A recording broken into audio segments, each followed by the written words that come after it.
Comment avoir une stabilité à vie avec l'argent? Que vous le souhaitiez ou non, vous avez une relation avec l'argent qui sera toujours présente. Pour cette raison, vous devez comprendre votre vie financière. Cet article présente des conseils pour les finances personnelles. Vos dépenses et vos revenus doivent être utilisés pour planifier votre budget. Commencez par déterminer le montant global des revenus que votre famille gagne après impôt. Il est nécessaire d'inclure tous les types de revenus, quelle qu'en soit la source. Assurez-vous que le montant que vous dépensez n'est pas supérieur à celui que vous gagnez chaque mois. L'étape suivante, vous devez déterminer où vous dépensez de l'argent.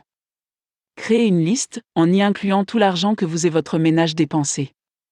Veillez à inclure les dépenses qui reviennent chaque année ou chaque trimestre. Toutes les dépenses liées à la voiture, y compris l'entretien, l'essence et les mises au point, doivent également être incluses.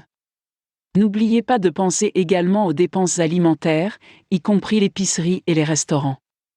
Soyez très minutieux dans votre liste.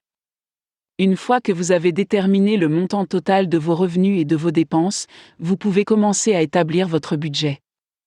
Regardez les choses qui ne figurent plus sur votre liste de dépenses.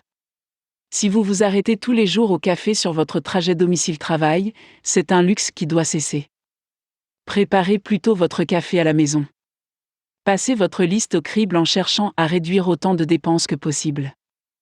Si vous voyez vos coûts pour les services publics, vous pourriez être choqué par le prix. Essayez d'acheter des fenêtres plus récentes et plus efficaces sur le plan énergétique pour aider à réduire les coûts de chauffage et de climatisation. Un nouveau chauffe-eau sans réservoir pourrait permettre de réaliser des économies supplémentaires. Vous pouvez réduire votre facture d'eau en recherchant et en réparant toute fuite dans votre tuyauterie.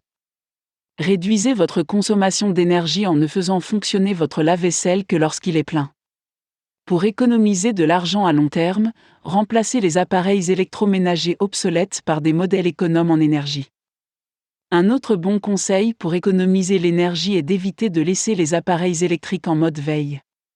En débranchant les appareils, vous économiserez de l'argent sur les coûts d'électricité. Veillez à bien isoler vos sols, vos murs et vos plafonds pour éviter les intempéries et maintenir une température agréable. Si vous dépensez de l'argent pour le faire, vous le rentabiliserez à long terme. Les conseils donnés ici peuvent être essentiels pour vous aider à gérer vos revenus et le montant de vos dépenses mensuelles. En un rien de temps, vous économiserez de l'argent. Débarrassez-vous de vos vieux appareils et optez pour des appareils à faible consommation d'énergie. Vous aurez ainsi un meilleur contrôle sur vos finances.